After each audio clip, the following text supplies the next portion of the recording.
So today I have been requested to deliver a teaching, and we all come together here Anji It is a place which is an assembly hall. It is not a shrine room. It would rather be called an assembly hall. Dembashi ni zambe, anji xie na samba shi chanju. Ta mashi dembashi zendi, mashi che, kanda kanji xie be yine, dembashi. In order to, by way of giving a teaching and organize this assembly, inaugurate this assembly hall, I think it would not be a bad idea to deliver a short talk on what we know as the Four Truths. Anti puzu mangche injinang xie rajis. Tering endil lamataba anji kendiba number so yesha chuni samlume. Since many people from many countries have traveled, I think, however, instead of delivering the entire talk in Tibet, I will mainly deliver it in English for the benefit of all the many people who have assembled from all over the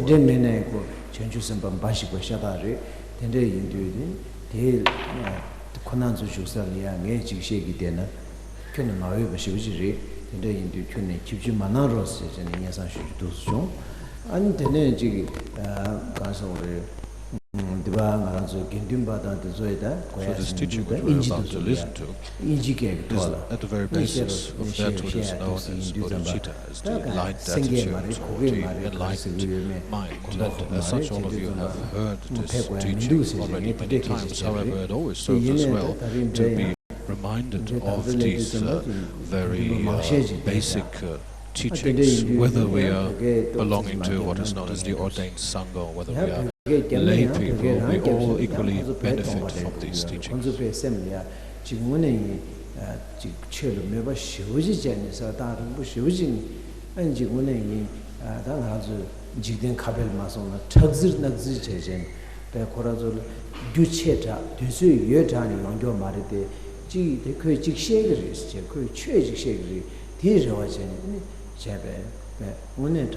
is this teaching which is at the very heart of giving rise to renunciation with the cyclic world, with the world that we know as samsara. Now, many of you have again and again told me that you do find it difficult to apply such teachings in daily practice because you're so busy with your daily lives, and that indeed is a very valid point. However, if you could find it within yourself to at least apply these thoughts, these teachings a little bit in your daily life, then that would be very useful for yourself and very beneficial also for all others concerned.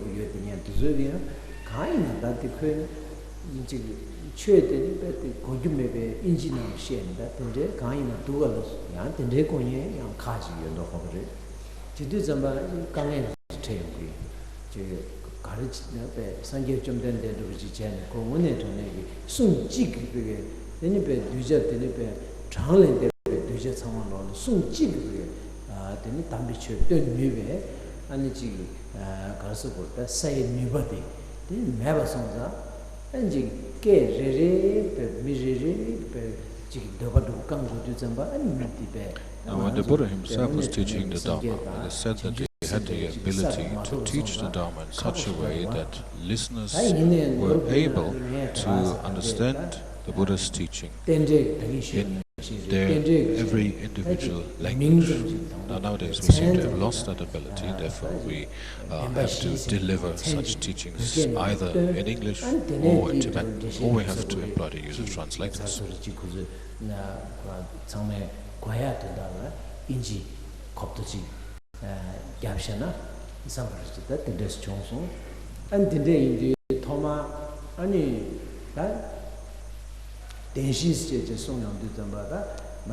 So first of all, I would like to start out today with, as has already been said, a short talk on the significance of the four thoughts, and as I have already said, I will do so predominantly in English. This may now only serve as an introduction for those of you who prefer to listen to me in the Tibetan language. It has also been said that the four truths, which can be studied in a curriculum of very many different teachings, that they are a teaching of the Hinayana school, of the lesser vague as it is called. But if one looks at it closely, then it is not really Hinayana teaching at all, because the four truths are at the very bottom of all Dharma that is being built up upon these teachings.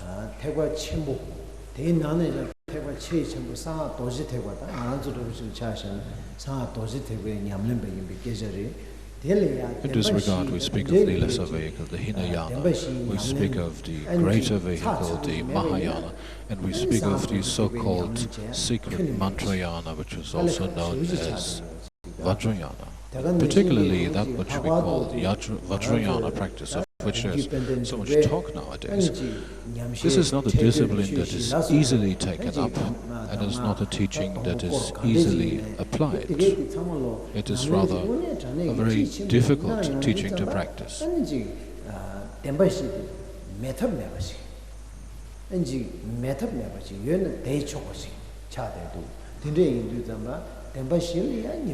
Now, however that might be, whether one practices at the one or the other lineage according to the one or other vehicle, the very foundation of whatever of these vehicles we might practice for ourselves are, again, it cannot be repeated often enough, the four truths, the four noble truths, the four basic truths as they have been taught by the Buddha himself.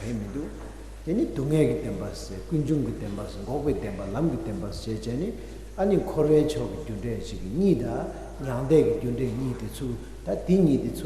this regard, we speak of the truth or the reality of suffering. We speak of the fact that such suffering has an origin. We speak of the possibility to bring such suffering to an end. And we speak of the path that brings about the cessation of this suffering. In this way, while we find ourselves still in this world, in this cycle of samsara, immersed in all the untold sufferings that we constantly have to experience, we are given a means to make our practice, our reflecting and our practicing of these teachings, the origin of our, or the basis of our leaving this cycle of suffering behind ourselves and attaining that which is known as liberation, or more commonly as Nirvana.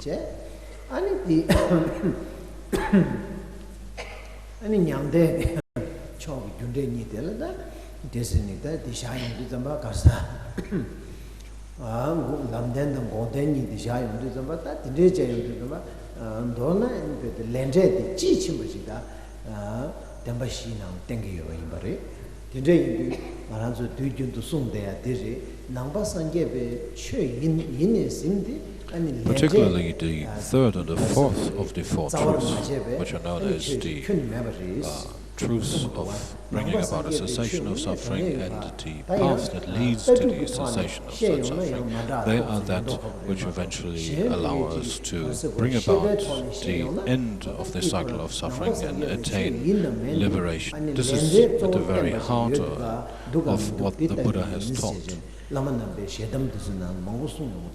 And it has indeed been taught also in the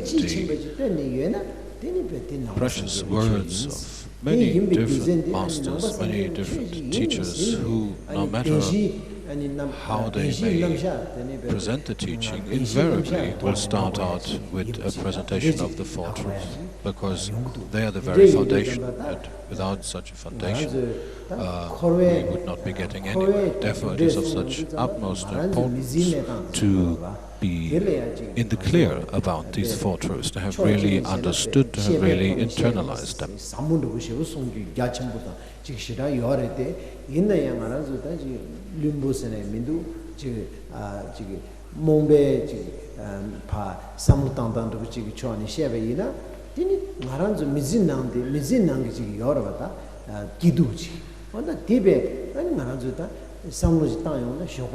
shoke ni sene sinto komun ma manye ki pardu ta eni ya malang par ki chi kidu tige de chama samu ta yona tibe one tane ki ani chi dumeg na mandu ba me ba dosi So if we think about all the various experiences, all the various situations that we might constantly find ourselves in, when we think about it in a dispassionate way, we will come to see that from the very getting up in the morning until our finishing the day by way of going to sleep again, when it comes down to it, most of these appearances are in one way or another characterized by suffering.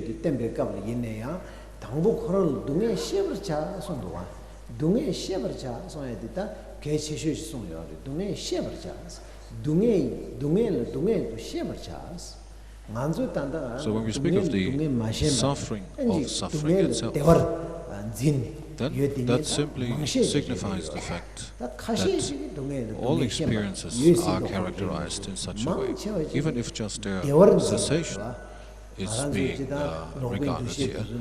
That in itself brings about some suffering. As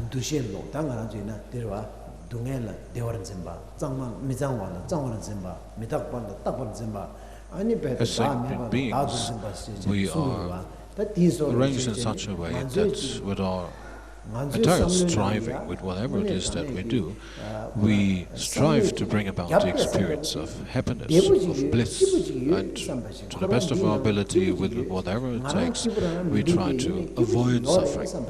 And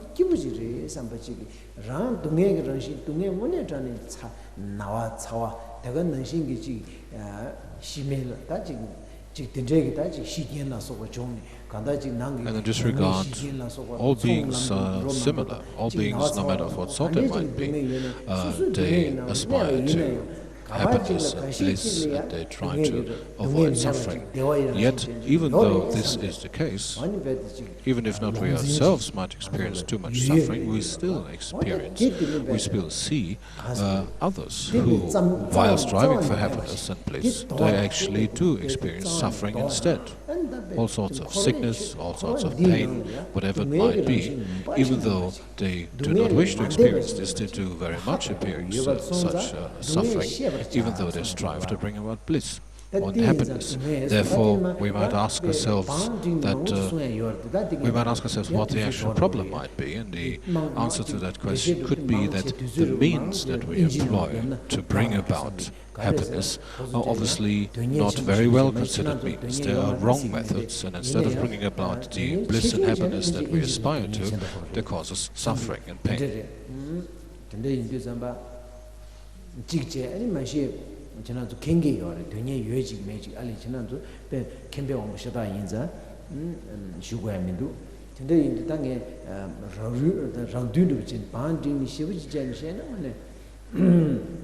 So most of you have heard such teachings many times. Many of you are quite educated along these lines, so you do not require an in-depth explanation of all of these points. Therefore, I will go through these instructions in a very rough, in a very rough manner, just to present the salient features, the main points, without going into too much detail. Now,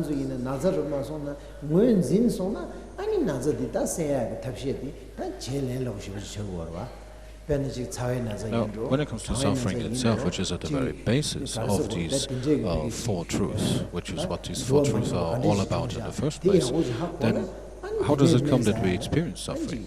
We experience suffering in the first place because we take it for real. We cling onto this, what we experience as suffering. We consider it real. We try to avoid it in all sorts of ways because we take it for real.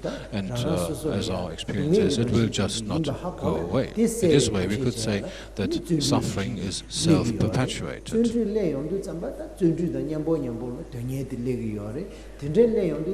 No matter how we might try, if we are not in the know about the proper means to bring suffering to an end, then whatever it is that we might undertake will just, for the most part, very likely go wrong, and will, instead of bringing about suffering, happiness will bring about just more suffering.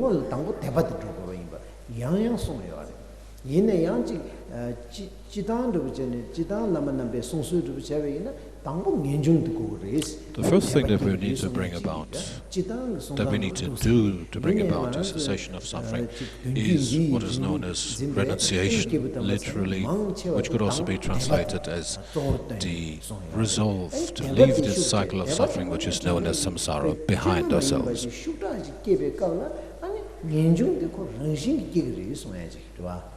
Now, on the other hand, if we thoroughly familiarize ourselves with the very dissatisfactory features of this cycle of suffering, which is known as samsara, then it will not be difficult to bring about this renunciation, this resolve to leave this cycle behind ourselves at all. It will almost come about by itself.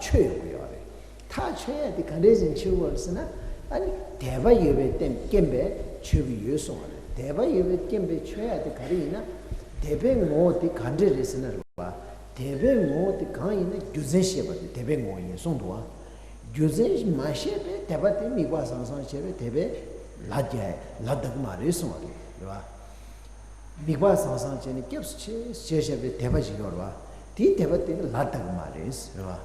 Before we start out even with the giving rise to renunciation or the resolve of leaving samsara behind, it is necessary that we place ourselves under the protection of the rare and precious ones, which is commonly known as going for refuge. In order to do that, of course, it is necessary that we bring into the entire equation at least some sort of confidence and devotion towards those objects under whose protections we are going to place ourselves.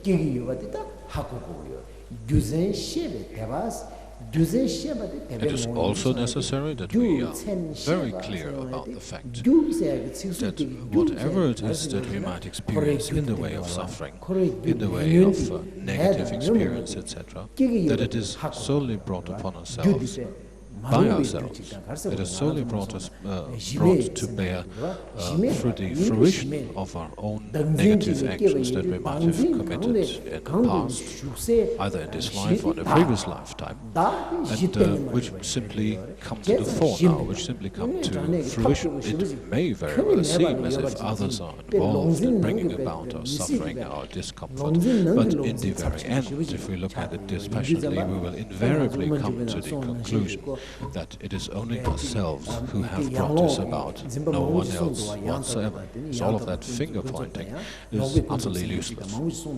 Yet again, to mention yet another point, the very reason that we experience suffering, which of course we have brought upon ourselves, is that we cling to that which we call self or I or an ego. Because we hold this ego or self for real, which of course it goes without saying it is not, because we hold it for real and because we have habituated ourselves so strongly to identify ourselves with that thing that we call I or self, therefore we regard everything other than this I as something out there that is potentially out there to cause us suffering, to cause us problems and discomfort.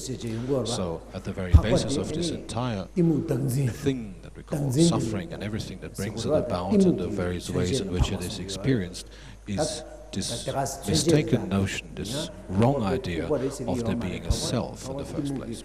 What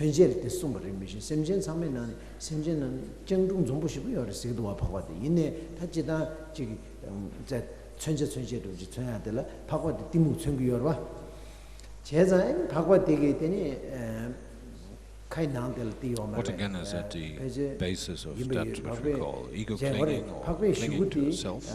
The very basis of that is one of the three, or sometimes then subdivided into 5 emotional defilements. The most basic of these, they're also called mental poisons. The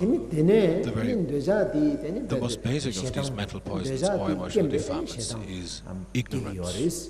which could also be translated literally as stupidity.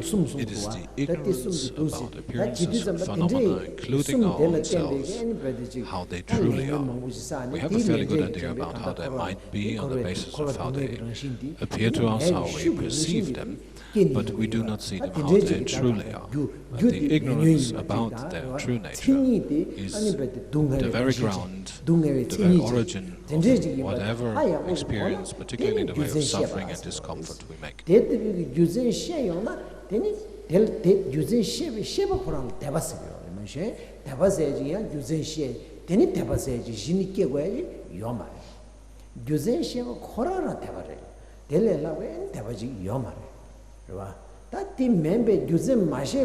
So before we even start out concerning ourselves with these very basic four truths, we have to look a little deeper even than that. We have to become very clear about the fact that it is only through our own wrong ideas, and of course wrongdoings, etc., that we lay the groundwork for the experience of suffering in the first place. If that were not the case, if we would not have such clinging, if we would not have such ignorant thoughts and ideas about appearances and phenomena, including ourselves, then suffering in all its various manifestations could not arise in the first place.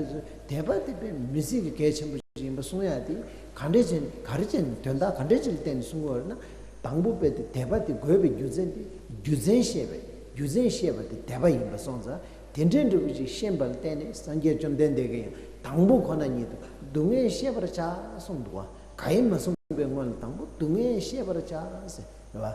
된 동해 파고에 덴바오 동해 셰버자 송도와 디 인주잠바 디 식수르디 당하나서 But to lay the groundwork, what the Buddha has taught first was that all experiencing within this cyclic existence is characterized by suffering of the one sort or other.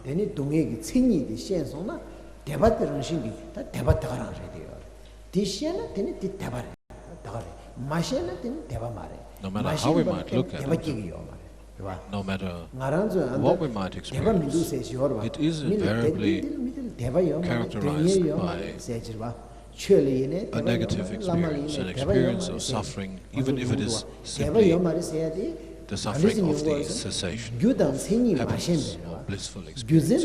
Even that is already suffering in itself, not to mention all the other clear, the other more obvious forms of suffering. brand 보시다 나도 인지kel 무슨 brand 생고도와 대간는 생기지 디 돈다도 지 생이도 디들 가르도 지 세지 셴지 주던 생이 야고지 In this way one could also say that all worldly experiencing is branded by suffering, as it is called in English. It is characterized by suffering in the one way or other. Even that which we might take to be happy, blissful experiences will eventually revert to an experience of suffering.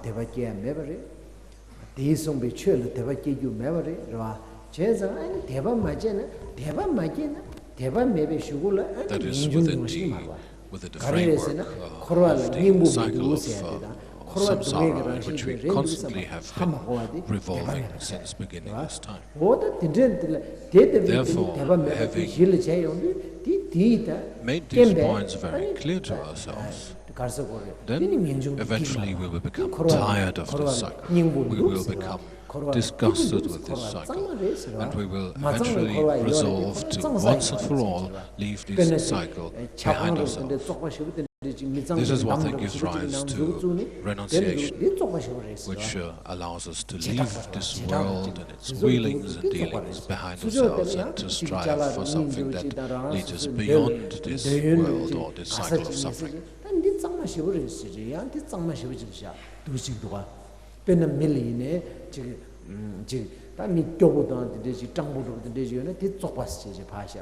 디 미드베 쪽과시샤 소소의 미지 가사니서 소소 사상 인조 소소의 빙가 인조 소소의 아바 아마 인조 will eventually also lead ourselves to disentangle ourselves from such ideals as me, mine, I, and yours. It will help us to disentangle ourselves from such ideas as we are the good ones, these other people, they are the bad ones, we are the better people, they are the worse, we are the higher, why there are the lower, in whichever way one might think along such lines. All of this will eventually be left behind once we allow ourselves to give rise to renunciation, to the resolve of leaving this cycle of samsara behind.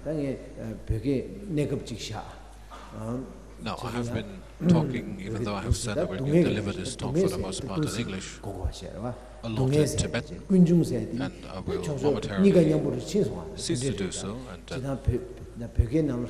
begin to talk in English. This only serves to give to those of you who are not so fluent in English a good idea about what this talk is going to be about.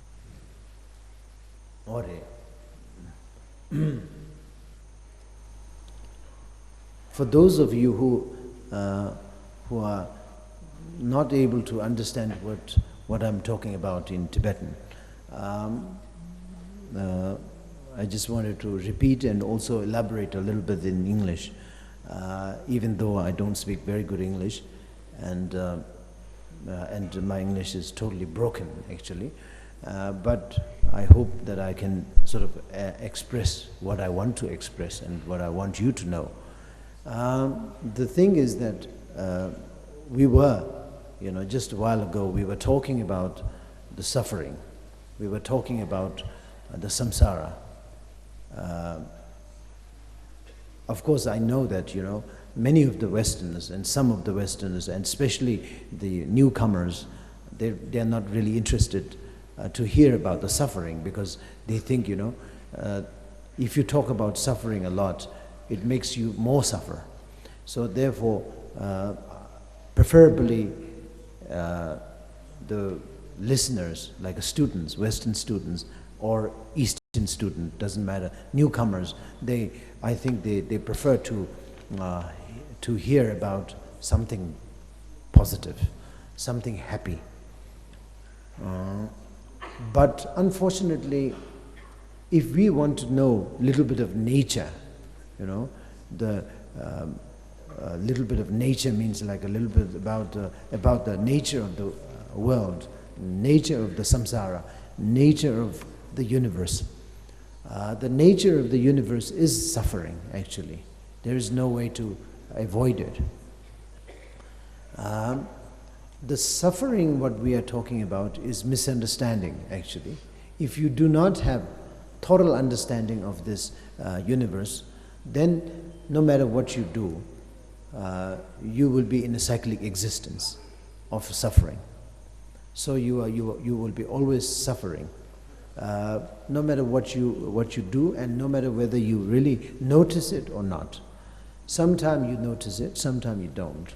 But nevertheless, you always bound to be sort of how do you say, cycling in the middle of the suffering, because the suffering itself is misunderstanding. That's the suffering that Buddha was talking about. When Buddha Shakymuni say that the universe, or the, how do you say, samsara is suffering, he was not really mentioning about the suffering that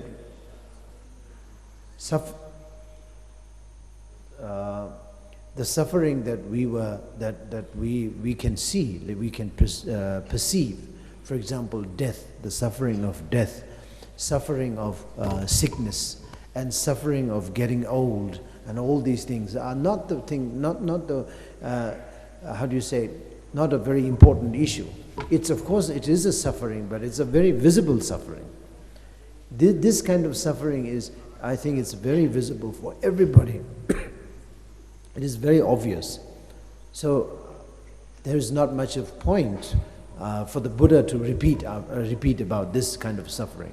But when he mentioned about this, the cyclic existence or the samsara being a suffering, he was trying to sort of let us know the nature of the samsara, and he was trying to express and pinpoint the misunderstanding, the nature or the misunderstanding, the sense of misunderstanding is the suffering.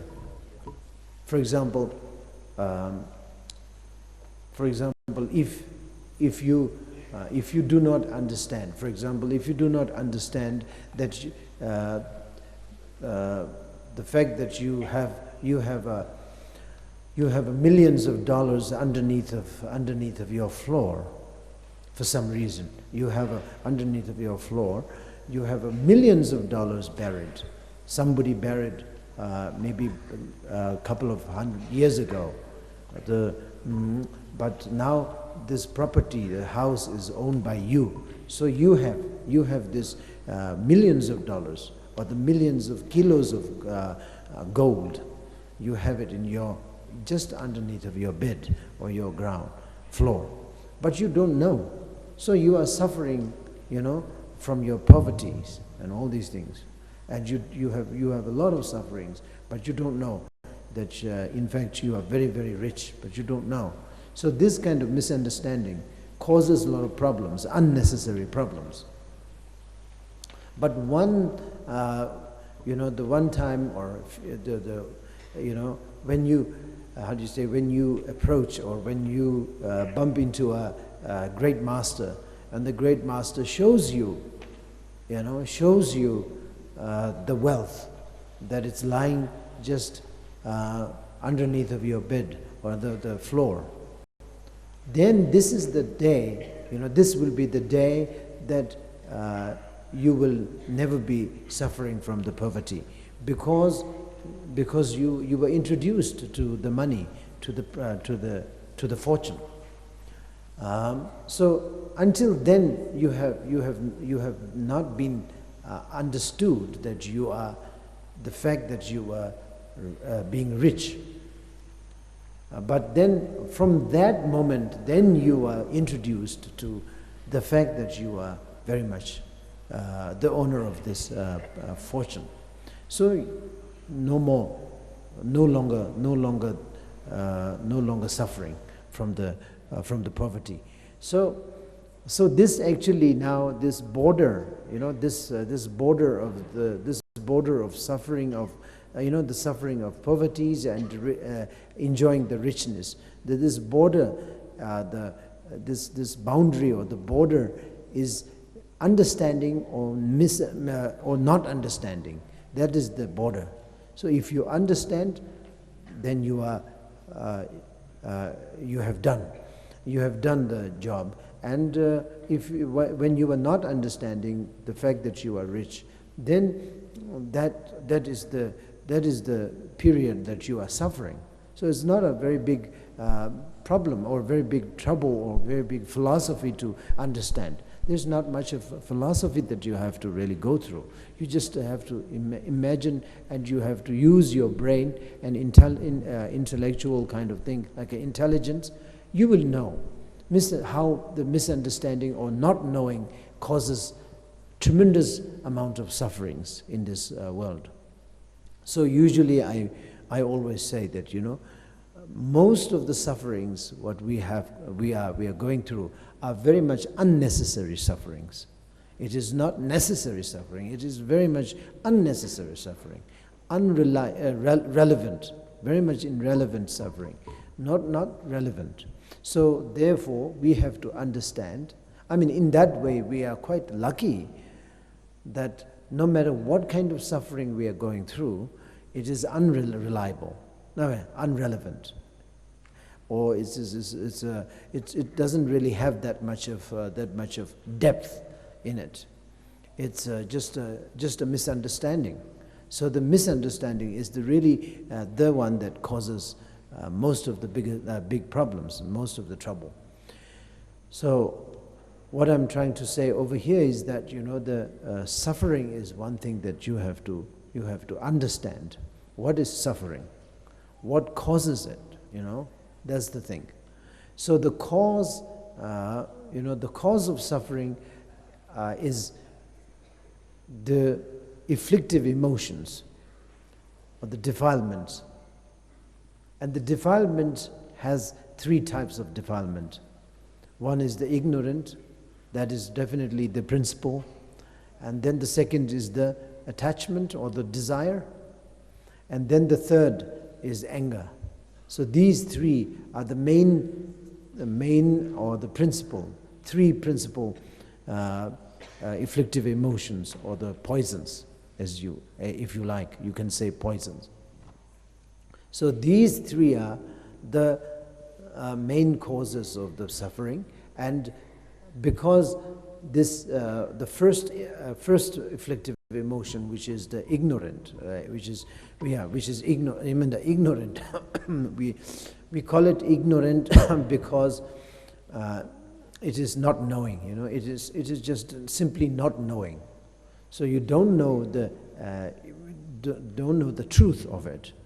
So when you say the truth of the world, the truth, of course, this is the big, very, very deep philosophy when we talk about the truth, and it's a very confusing also. This is the point, I guess, all the religion spread, all the religions, different religions, because all the different religions, they wanted to find the truth of this life, truth of this world. If there's no truth, then there's nothing. So they don't feel very comfortable. If you feel there's nothing, it's very, very uncomfortable. So therefore they have to find the truth. So when they go and search for truth, then they found some kind of a religion. They found their own sort of individual religion. And then they say this is truth. So sometimes some of them say the soul is the truth. Some of them say the truth is the God. But where is the God? God is somewhere there. It fully depends on the faith. That's what they say. Excuse me.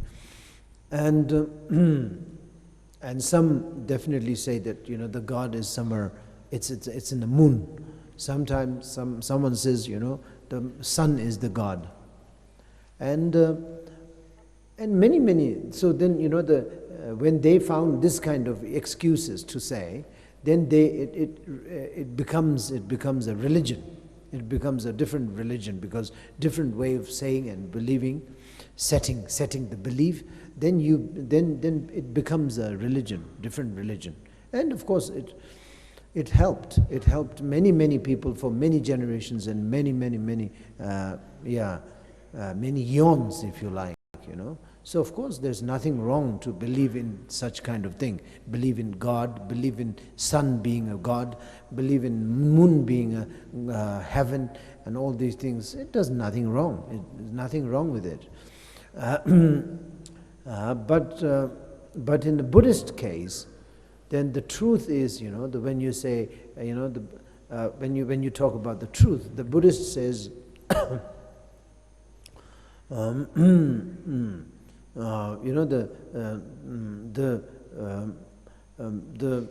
truth is the nothingness. Truth is, the truth of the universe is not existing as it appears to be. So of course, some scholars they name this as a nothingness, shunyata, and some scholars says this like a luminosity, and some scholars the clarity, the clarity state of mind or the state of existence. However, all the existence, whatever we have in front of us, all are not existing as it appears to be. They are not existing as they appears to be. There appears to be very much inherently exist, but it is not true. The truth is that nothing exists on its own nature, on its own inherently. So this is the truth. Buddha didn't say that truth is something else or someone else. Buddha didn't found the truth in this way. So Buddha found the truth in an emptiness, the emptiness. Emptiness, when you elaborate a little bit, describe it a little bit nicer and closer, clear, then this says the existence are not existing as they are appears to be. That is something very important to understand, They can be existing in a different way. Doesn't matter, whatever. We see for example, we see something or we see someone as a very good person, but that person may not be good one. But for you it is a very good person. So nothing wrong. You just believe in that.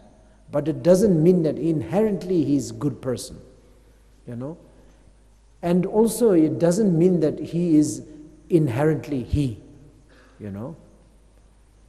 And it doesn't mean that he is inherently Mr. So-and-so. No, that's the thing. So inherently, nothing is as there appears to be. So that's the truth.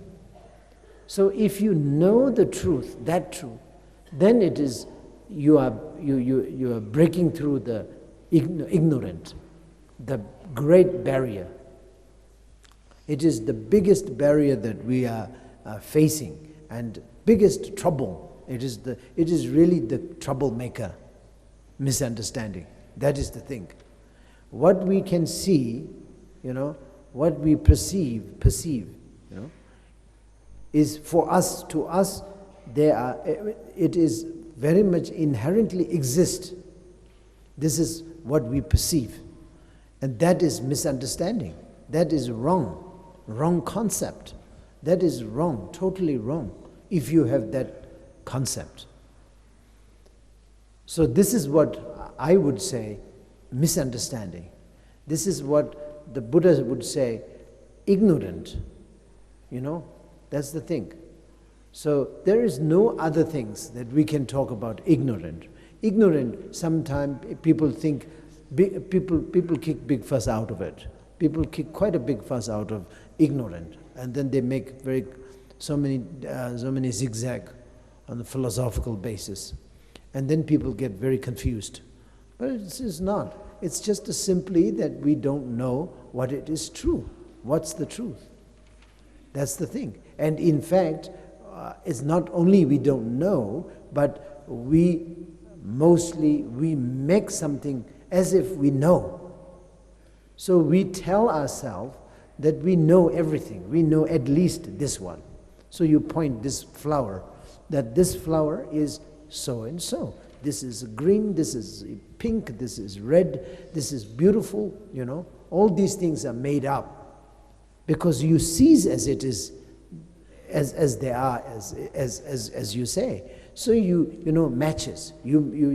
It matches with your concept. So you just you label the name of the flower, and good or bad, whatever the label, you just label it, and then you say, I know this flower being very nice, very good, very nice, very very good flower, something like that. You made it up. So this is the cause of catastrophe, So this should never be there. This concept, such kind of concept, should never be there. This concept should be demolished. But that doesn't mean, again, you have to understand that doesn't mean that you don't have anything to sort of to point at or to live on. You can live on anything. without believing that they are as they are. You don't have to believe, but you live on them. That's for sure. This is the way what Nagarjuna told us in one of his book, that the people can live very comfortably as they wish to be. They wish to, People can live very comfortably, but but at the same time, people can practice renunciation from the samsara also at the same time. It can be done together. He says, it doesn't mean that entire villages has to, run to the mountain and disappear elsewhere. It's not like that. You can be in a village doing the same thing, yet you can be renounced. This is what he said. And it means that you will live very comfortably in the samsara, yet you don't believe the samsara, as there appears to be. That's the thing. It's very simple. We don't think this is so simple, but actually if you practice it, you're very simple. You can be in the world, you can be doing business, you can lead your family, you can feed your family, you can be a leader, you can be a householder, you can do all sorts of things. Yet, philosophically, you understand that nothing exists as it is, as there appears to be. So this understanding can be developed while you are in the samsara. Why not? That's the thing. So therefore, misunderstanding needs to be demolished, no matter whether you are a bhikshu or bhikshunis, whether you are a practitioners or not practitioners, whether you are a believer or not, doesn't matter. Misunderstanding is very much the cause of a catastrophe. So therefore, since we don't want any catastrophe or any trouble in this life, misunderstanding is the first thing that you have to sort out. So, whereas right now we are living on misunderstanding. We are living on misunderstanding. Can you beat it? That's something which we really, sometimes I really feel very funny. I feel laugh, or I feel sometimes sad. I don't know what, but I feel really like a mixture. Very funny, very funny feeling when I think of this, We live very comfortably. We live on the misunderstanding. Yet we don't know that it is misunderstanding, being a misunderstanding. We don't know. So we all are led by the misunderstanding or not understanding. But not understanding, to me, I don't know, I have not read any of these such kind of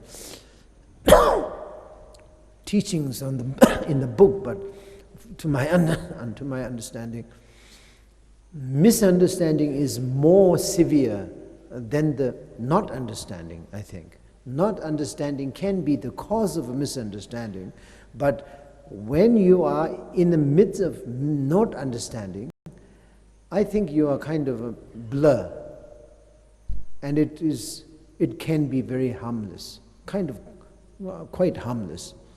But then it turns into a misunderstanding, means you tell yourself, now I understood. Whenever you say, I understand, that means you don't understand, definitely. And not only don't understand, I think you definitely misunderstood. That means it's a very severe case, very severe case. Whenever we say, I understand now, this means you don't understand now. You are misunderstanding. Totally you are misleading yourself. Most of the case. In most of the case. I'm not saying all, but most of the cases are like that. So this leads to the desire. This kind of misunderstanding or not knowing slowly leads to the state of the desire. That's true.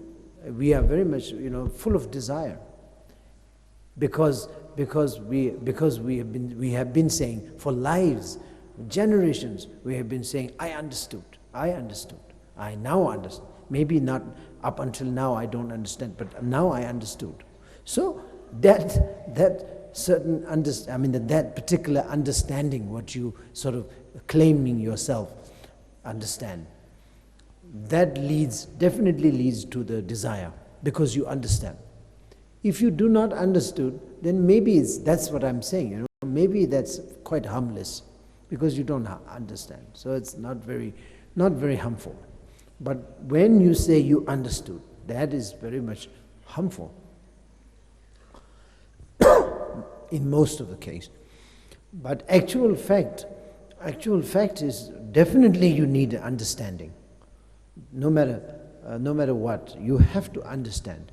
You have to end up your life or your samsara with a sense of understanding. That's for sure.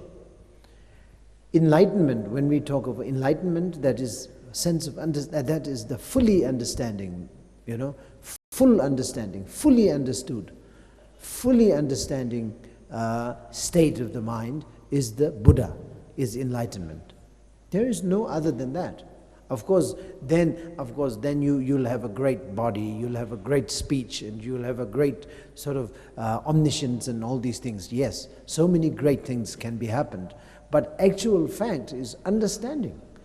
Fully, entirely, genuinely, and crystally understood, understanding state of mind is Buddhahood, is enlightenment. There's nothing other than that. So understanding is very important, but in our case, in the samsaric case, when we say we understood, means we understood something that matches to our ignorance. Then we understood. When ignorantal mind say, yes, that it is, that's it. So when the ignorantal mind said, that's it, so you confirm, you reconfirm, you help ignorant to reconfirm that. And then you say yourself, you tell yourself, now I understood. But actually, it is the other way around. It is a very severe case. So therefore, severe case means it will lead you to the desire, sense of very strong desire. But the desire itself is also not that, if it remains as it is, then it's okay. I think, to my understanding, desire is not that of a catastrophe. I don't think so, desire itself. But then desire again leads you to the anger. Then the anger leads you to the jealousy, and then the pride, and all sorts of millions of afflictive emotions. So then, this is really the catastrophe. So therefore, we don't want desire to be developed, even though it is a first development after the ignorant. The first development should not be, you should not be letting the first development to be developed. Very important. It's like the flood. You should not, let the flood to come. So when the small stream, like a small water starts to come, you better stop it. Otherwise, the whole big flood will come and, wash your whole village, So that's the thing. So similarly, that, when the desire comes, it has to be stopped. And how to stop the desire? How to stop the afflictive emotions? You should sort out the misunderstanding part. That is the thing. That's the key point.